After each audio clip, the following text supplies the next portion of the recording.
Welcome back to the Bible Library as we continue to dive into the prophets. Today, our passage, or our book, is the book of Micah. Micah. And Micah, there's so many of our prophets, they have interesting structures. This one's pretty straightforward. There are three sections in the book of Micah. The first is Micah denounces unjust leaders. And each section, I should say, has a denunciation and then an oracle of hope.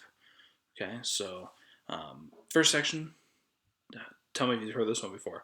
The leaders of the kingdom have been bad, but then there's hope. After what will happen if we do not change our ways, God will still not abandon us, right?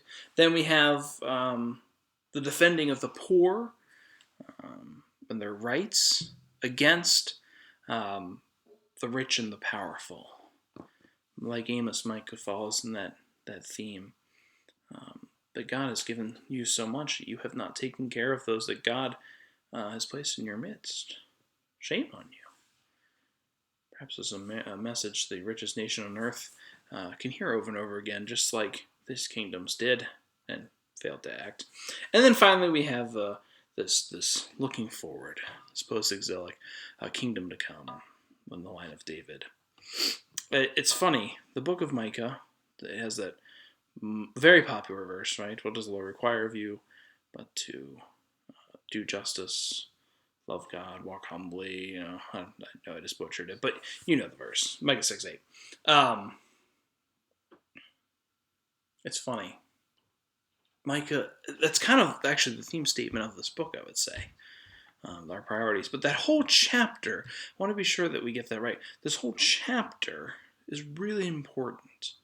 We start with a covenant lawsuit, which of course is, again, thus says the Lord, mic drop, remember from previous videos, where God brings the charges in a climactic moment of the book.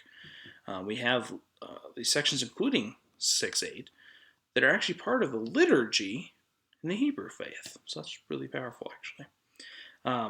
And then we have laments and prophecies and, fall and restoration, kind of like Jeremiah talked about, destruction and planting and plucking up and pulling down and restoring, building up. So I would say if you're going to explore the whole book of Micah, it's not a long book, but it has this nice flow to it.